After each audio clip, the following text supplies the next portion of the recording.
Yun guys, kaya napaka-importante talaga ng may driver's license kasi hawak mo ang oras mo. Siyempre kahit na malayo yung trabaho mo,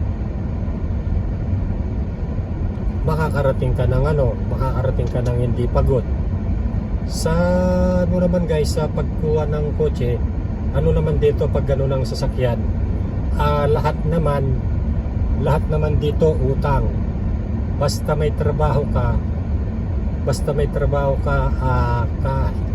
pwede mong utangin. Pero siyempre babayaran mo. Pero basta may trabaho ka, may malakas sa loob mo na mag-utang.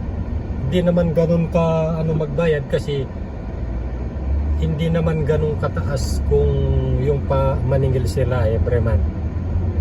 Kayang-kaya. Basta huwag ka lang mawawala ng trabaho.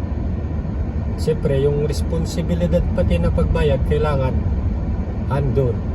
Kailangan on time pa din kasi may multa kapag lumiban ka sa na-late ka sa pagbayad.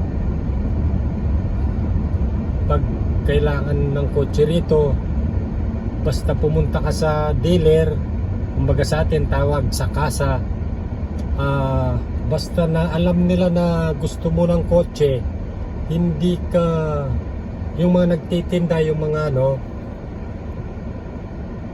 hindi ka talaga nila pauuwiin ng walang yung mga salesman, hindi ka nila talaga pauuwiin ng walang dalang susi. Kasi dito binabase dito, kapag maganda yung credit score mo,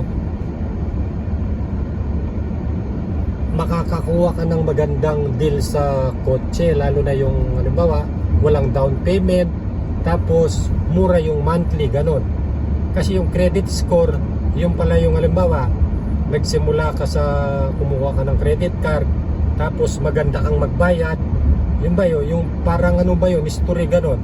Kapag maganda yung history mo, mataas yung credit score mo, yun, yung mo nun, maganda yung record mo. Kaya mayroong pagkakataon na hindi ka pababayaran ng interest, ng wala kang down payment. Tapos maganda pa yung yung presyo.